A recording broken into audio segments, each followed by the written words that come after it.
А по челото? А не по челото, не! Готов си! Уважаеми зрители, днес се намираме в Южния парк в град София и, както знаете или не знаете, може би Иван и Андрей стартират ново шоу. То ще се казва "Разби Иван и Андрей".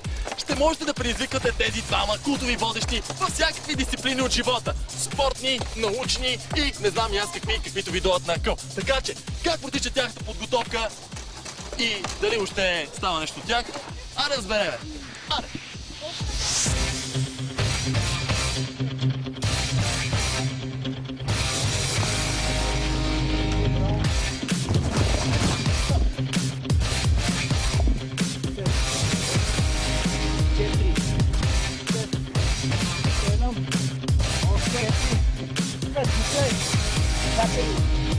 Едно, две, три. Какъв зоб ползваш, за да поддържаш тази перфектна физика? Абсолютно никакъв. То си личи.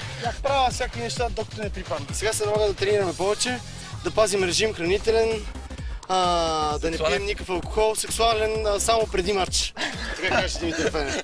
И сега и между другото е много готино. Банка, извинявай, прашките ти се видяха. 10, аз съм без прашки. 97? 600. Мога да ви се колкото момичета Мити Пищова е спал, толкова корени прес аз. Мога да направиш без почивка. Да.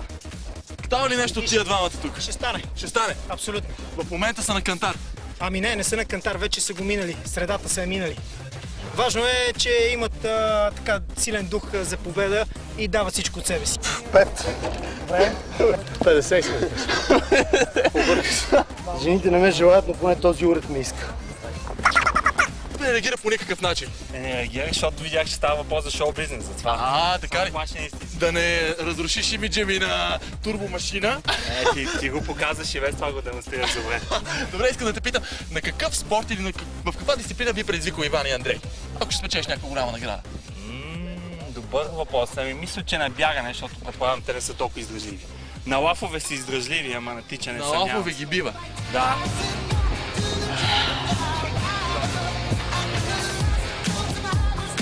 Добре, сега това разтягане ли беше или Кама Сутра?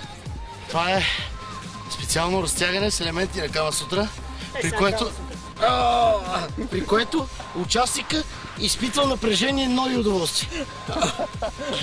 Сега, защото си мисли, че ще играем матч, затова трябва да си слагам очилата, но всъщност след това са съперниците ни с червените фанелки.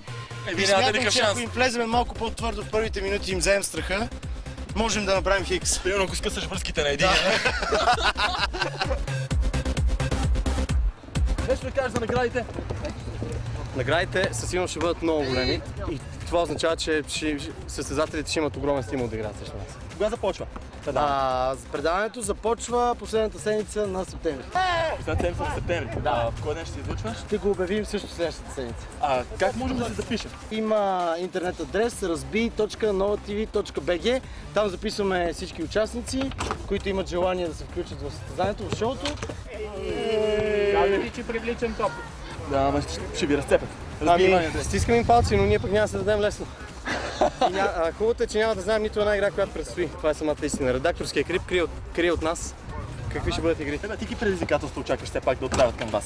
Ами това е много разнообразно шоу, където има игри за издържливост, спортни състезания, игри за ловкост, сетивни игри, т.е. аромат, вкус, има квиз, т.е. игри за общи знания, триче, всякакви. Кръговете са много. Много кръгове. Много кръгове. И ще има само един победител. И всяка игра ще има победител. Или един от нас двамата, или този, който ни е предизвикал. Един от двамата ще води шоуто, другия ще се състезава и в следващия брой ще се разменяме. Да, мисля, че хората ще бъдат изненадани. Не сме толкова лесни, колкото изглежда. Уважаеми зрители, разбрах едно нещо. За да успееш срещу Иван и Андрей да ги разбиеш, трябва да тренираш много усърдно. Колега, не го прави твърде много лигаво, защото тук ти като не говориш глупости, ние естествено ти отговаряме. Става просто състезанието, ще е здраво, ще се потиме до края. И ще си е състезание наистина, хората не остават с грешно впечатление. Добре. Айде, успех! И както са казали хората, не е важно да имаш само ето тук. Важното е да имаш и тук. Мерси.